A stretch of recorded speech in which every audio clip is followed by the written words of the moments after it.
have to bring up regulation because it's something that comes up in the crypto world all the time. How have your conversations with regulators shifted, if at all, in the last 6 months or so? What kinds of questions are you hearing regulators ask? I think regulators are incredibly well informed, actually, about this asset class. I think they've been doing a great job of studying both the asset class and the assets and the marketplace. I think, look, we would love for some definitive language around custody. We would love for some definitive language around, what's a security, just so that we have greater swim lanes. I do think that we hear rumors all the time that there will be enforcement actions. We haven't seen anything just yet, but I expect to see the regulatory environment continue to evolve, both with participants like ours. Look, we are not only active in front of them as a participant, but also endeavoring to represent our clients and also the whole ecosystem as well. So. Yeah, I haven't seen, if you look at what the SEC is doing with ICOs, that was a huge topic last year. I think at this point, the kind of conclusion that I've came to is that we're unlikely to see, super specific guidance about whether something is or isn't a security. Instead, you're much more likely to be pointed to, well, there's the Howey test, there's the Supreme Court case, you should check that out. Is much more likely what a regulator would say to you. Kind of the SEC style. Yeah. We might see more speeches, kind of like the Hinman speech, and there's a couple other ones. Where people kind of almost off the record say something that's not, official SEC policy. I think that's how things will continue there.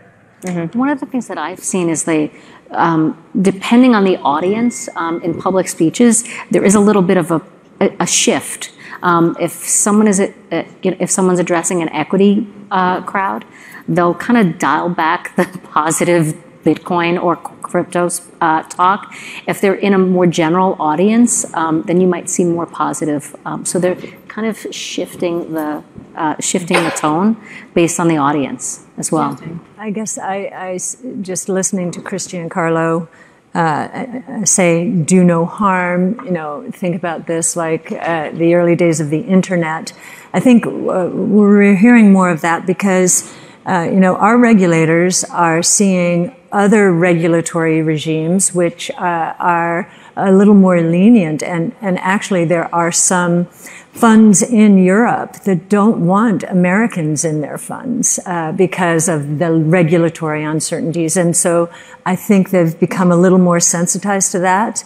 On the other hand, we've been involved with a regulator in another country, and this regulator said, we want to be ahead of the game, we want to be a leader, and what we've learned is, now that they see how much homework the SEC and others are doing, they're going to wait and see what the SEC does. Mm-hmm. So there's a little bit of a dance going on there. I also have to ask about ETFs. Obviously, the SEC has yet to approve a Bitcoin ETF. It's what everyone in the crypto world is talking about. When is this going to happen? There have been a lot of different proposals for a Bitcoin ETF. Some have been based on the Bitcoin futures contracts. Others have been based on the actual physical Bitcoins.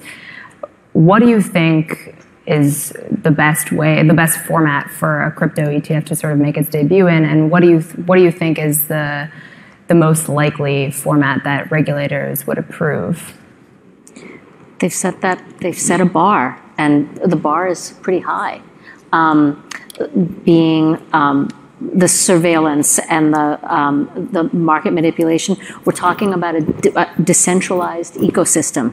That's a pretty big lift for almost anyone to kind of get to. So unless someone can actually get to that place, we're still going to face challenges in terms of launching an appropriate. Are we going to see one in the next 5 years?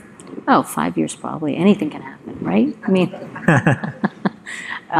But it's a right now there are substantial obstacles in meeting that meeting the bar. Mm-hmm. Yeah. Sorry. Go ahead. I was just going to say I think we'll see a lot more trading of the underlying in futures and things on top, derivatives on top. For quite a while before we see an actual ETF that a retail investor could buy. Yeah, and our COO, who focuses more on this than I do, he doesn't think we will see one for a couple of years. maybe we'll see some kind of closed-end fund first.